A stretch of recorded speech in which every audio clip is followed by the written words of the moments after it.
Hello, wonderful agents. We are on page 3 of the 1 to 4 family residential contract.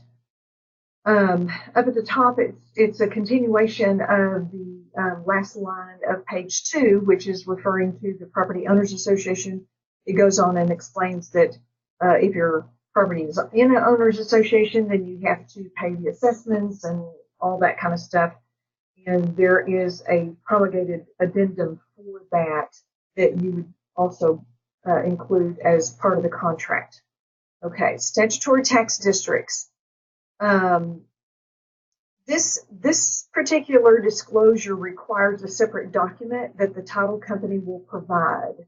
Okay, so what you need to do is when you look up, if you're listing a property, you need to look up, when you're representing a buyer that wants to buy a property, look them up on the tax rolls or the realist and see who charges taxes, who's collecting taxes on this particular property. You will always see the county, the city, the county, and the school district. Okay, Dallas, you'll see a hospital district. But is there anything else? Sometimes it's a flood control district. Sometimes it's a MUD or a PUD or something to that effect. If you see any of those extra taxing districts, call the title company that you'll be working with and ask them. You can give them the property and ask them if this property is situated in a utility or other district providing water, sewer, drainage, or flood control that's going to require some additional disclosure. Because this has to be done, watch this, requires the seller to deliver and the buyer to sign this statutory final execution or statutory notice related to the tax rate and so forth prior to the final execution of the contract. So you need to know this sooner rather than later. This is actually a job for the listing agent to do this research.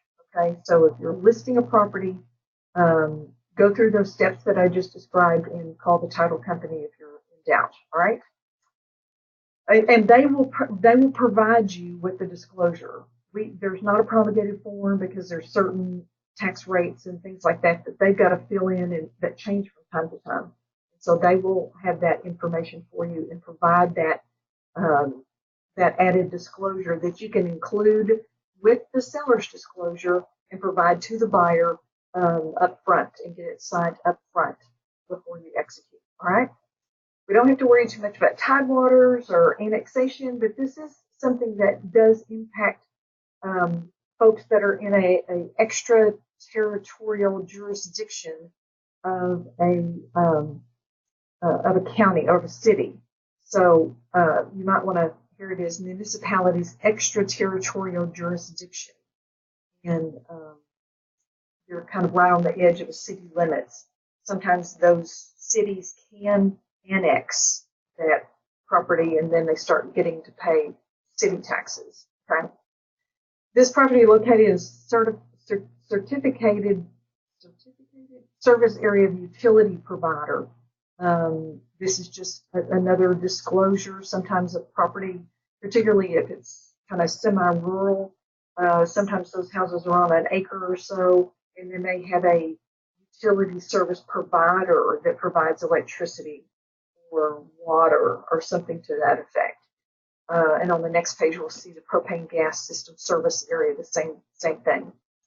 Public Improvement District, again, that's a taxing entity that does not require a written disclosure, but this paragraph here is just a disclosure in and of itself. Transfer fees, we don't see many transfer fees anymore because our tree pack funds, lobbyists were able to get the legislature to do pass a law that prohibits transfer fees in the state of Texas. But there are some that are already in existence and they can stay where they are. Some high-rise condominiums have a transfer fee. Lantana has a transfer fee. And what this means is the seller when they sell the property, not when they purchase it, but when they sell the property, the seller is responsible for paying a transfer fee to the developer, or to, as in the case of Lantana, it's an education trust. And Lantana's transfer fee is 0.5%.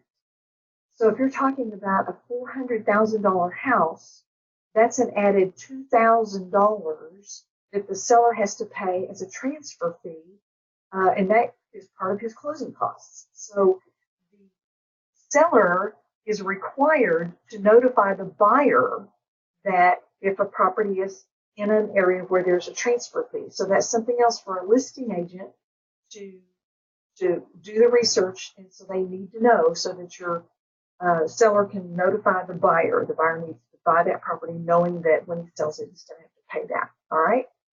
And that sums up page 2. Actually, that was page 3. Sorry about that.